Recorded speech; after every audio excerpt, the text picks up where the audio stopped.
appreciate it because at the end of the day we're competitors, and what she's done for us and paved the way to even for us to be here, we're eternally grateful for her. You know, a team that likes each other, you know, they play harder for each other, they sacrifice for each other. I believe that with my whole heart. You know, this group, that draft class that came out, you know, they've taken really good leaps at making teams better, and I think C-Square has done that for us. Ever had a coworker start drama about you? That's what Caitlin Clark's dealing with, thanks to Sheryl Swoopes. But Erica Wheeler's not letting it slide. She's speaking up, and we're about to see how the Fever really feels about their rookie superstar. Have you ever wondered what happens in the Fever locker room when the doors are closed? Due to something that Erica Wheeler recently disclosed, the entire plot will change. Is the Fever drama all smoke and no fire? Prepare for a dramatic turn of events because Wheeler isn't holding back about what's actually going on in Indiana. Now that she's got the microphone, she wants to share her thoughts on Sheryl Swoopes' claims. Remember how Swoopes portrayed the Fever players trying to forget Caitlin Clark? Wheeler is retaliating with a different viewpoint. Her debunking of those myths is happening as quickly as a lightning strike. The circumstances are as follows. Wheeler put it simply, we just didn't let it. Whoa, that's one method of stopping the drama before it starts. No, we're not playing that game. It appeared as though she was telling everyone on the earth. Wheeler is determined to keep the Fever's strong team chemistry intact in the face of outside distractions. Hold on though, things get even better. Wheeler does not merely minimize the problem. Instead, he spills the tea on what's actually happening in the locker room. And trust me when I say that it's completely unrelated to Swoopes' suggestion. Examine this. All we do is have fun with Caitlin Clark. She's really a kid at heart, Wheeler said. Could you see it? We bring to the table who we are and we're growing and showing to be. It's just who we are. When they played LSU, but she's phenomenal. I'm gonna go on the record and say she's the best female collegiate player ever.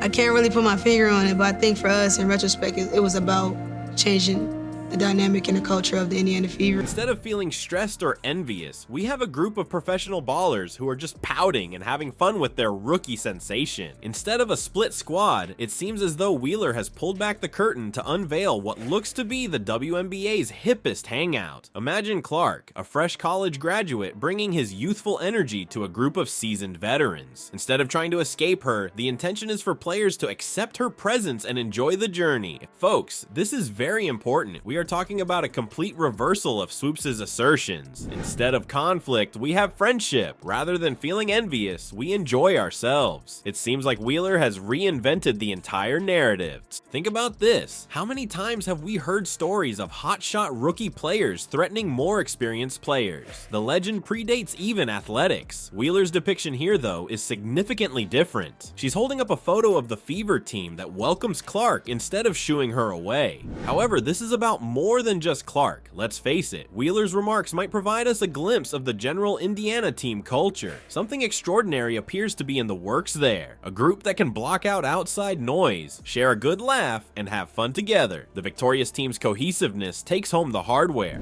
Wheeler is talking about more than just games and entertainment, which is the issue. By stepping up and addressing these rumors, she is demonstrating great leadership. She is sending a message to the entire league, protecting her friend and her team. Don't interfere with the Fever's spirit. Having a cohesive team is one thing, but how do you handle a media storm? The Fever is going to show us what real teamwork under pressure looks like. You understand that it's not just about what happens on the court. Off the court, athletes these days have to contend with a whole new game, social media. And trust me when I warn that it might be too severe. Please ask Aaliyah Boston. Remember how Boston was chastised so much at the start of the season? Things got so bad that she had to actually delete her social media accounts. Do you find that absurd? Think of yourself as a professional athlete under constant opposition, feeling compelled to withdraw from the outside world. But this is when things become really interesting. It's not about popularity. I think she's that good at basketball. And it's just that simple.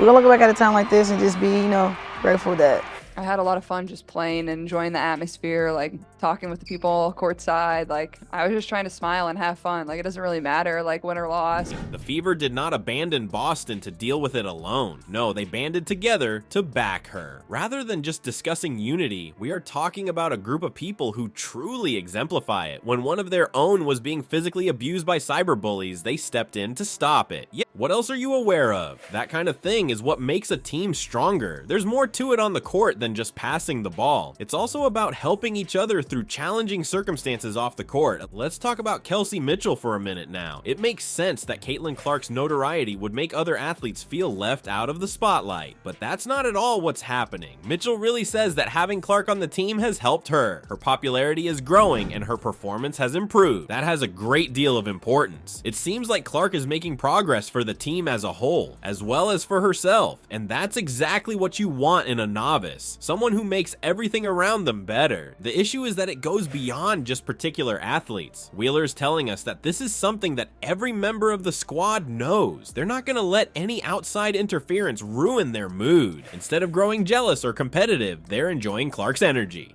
Think about it, this newcomer to the scene is so enthusiastic and full of promise. Rather of being intimidated by that enthusiasm, the veterans are really taking advantage of it. They find it amusing. In such an atmosphere, a mediocre team might blossom into an outstanding one. To be really honest, a lot of leadership is needed to make that happen. Ending those rumors and taking the lead, Wheeler, there's a captain's move there. She's defending not only Clark, but the team dynamic as a whole. You know, what's really great about all of this? It appears that the Fever have made the most of what ought to have been a difficult circumstance. Caitlin Clark herself is the one who broke the Big Ten record, or any record that I had probably. She got that in the bag. She's doing it really, really well. But it seems like everything is going to be great for her because she's a great talent. She seems like a great gal. I hope she turns that franchise around. They are attempting to fortify their bond by making the most of all the demands and pressures from outside sources imposed on Clark. It seems like they have created this bubble around themselves to keep their focus on what really counts rather than to shut out the wider world. When they're in that bubble, they don't give a damn who's the star or who's receiving more attention. They're just some amazing people having fun and supporting each other in their quest for improvement. Do you know that pressure is used to manufacture diamonds? Nevertheless, the Fever could be the WNBA's most fashionable team right now.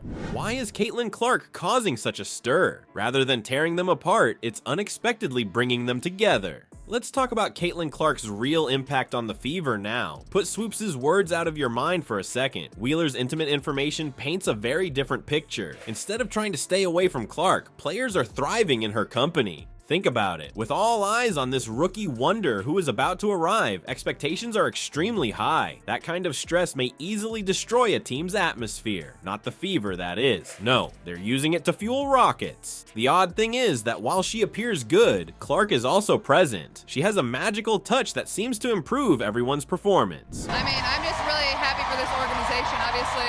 I mean, look at these fans, they're incredible, so if it wasn't for them, I don't know if we'd be here. I think the best thing that goes under the radar for Caitlin is her passing.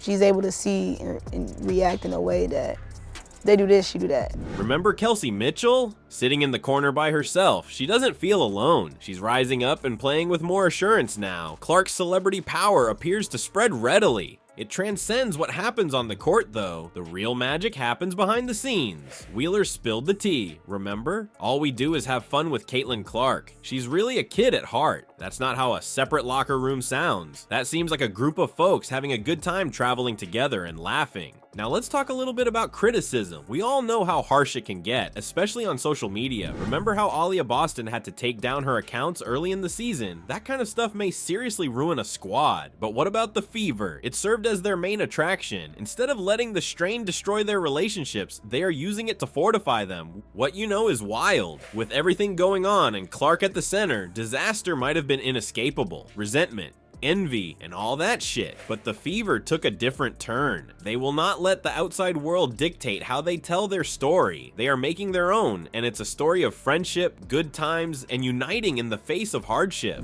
What made Swoopes so wrong then? Maybe she's looking at things through an old lens. The idea that a bright newbie needs to, quote, pay her dues. That's not the Fever's playing style though. Indianapolis' finest. Big shot.